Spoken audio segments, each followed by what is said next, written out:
Assalamualaikum warahmatullahi wabarakatuh. Kembali lagi bersama saya Abdul Saputra. Kali ini saya akan menjelaskan tentang pengelolaan lingkungan mata kuliah pengelolaan lingkungan biologi reproduksi. Kegiatan budidaya udang merupakan jenis usaha perikanan yang hampir semua proses produksinya dapat ditargetkan sesuai keinginan. Sejauh manusia dapat memenuhi persyaratan pokok dan pendukung kehidupan serta pertumbuhan udang yang optimal.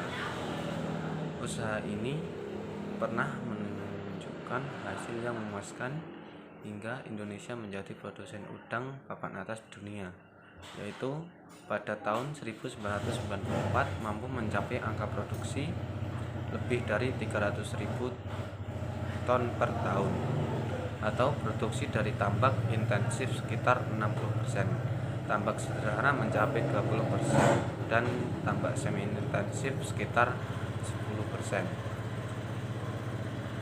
Maka dari itu, masyarakat budidaya berlomba-lomba membuat budidaya udang yang super intensif.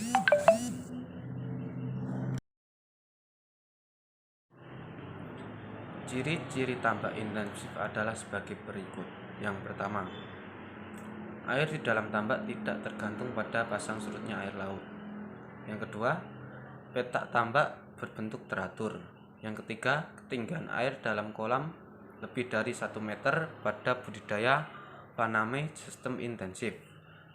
Air di dalam kolam harus mengalir cukup deras dengan arus air sebanyak 29-39 liter per detik untuk setiap hektar tambak, sehingga harus menggunakan pompa.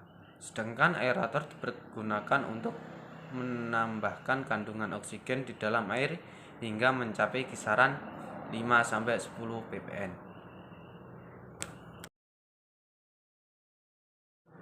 Yang selanjutnya yaitu konstruksi dan pengelolaan tambak dengan sistem resikulasi tertutup adalah sebagai berikut. Yang pertama, memiliki tandon pasok dan tandon buang yang masing-masing terdiri dari 3-4 petak, atau pengendapan, karantina, biofilter, dan aklimatisasi. Yang selanjutnya yaitu menerapkan sistem biosecurity secara umum selama operasional pemeliharaan. Yang ketiga, penggunaan ikan-ikan bioscreening multispesies sebagai pemangsa insang dan sebagai biofilter.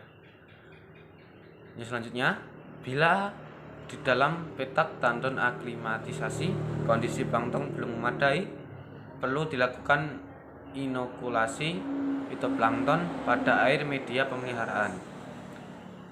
Yang terakhir yaitu daerah penyelenggara di jalur hijau di sekeliling unit tambak harus dipertahankan.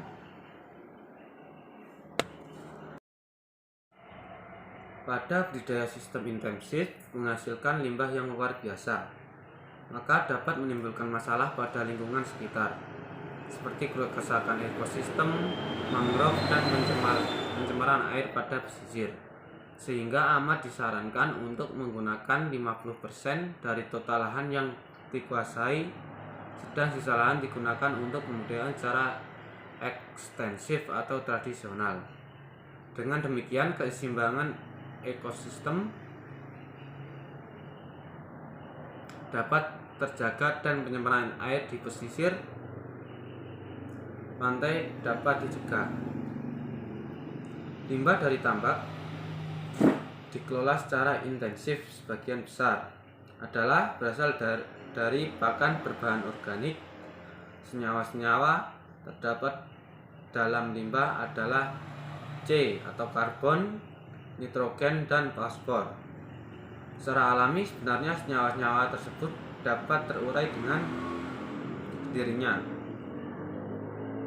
akan tetapi membutuhkan waktu yang cukup lama. Sedangkan pengangkatan limbah dilakukan setiap kali siklus budidaya, sehingga bakteri pengurai tidak sempat untuk mengurai limbah tadi. Sekian video dari saya. Apabila ada kesalahan, mohon dimaafkan. Wassalamualaikum warahmatullahi wabarakatuh.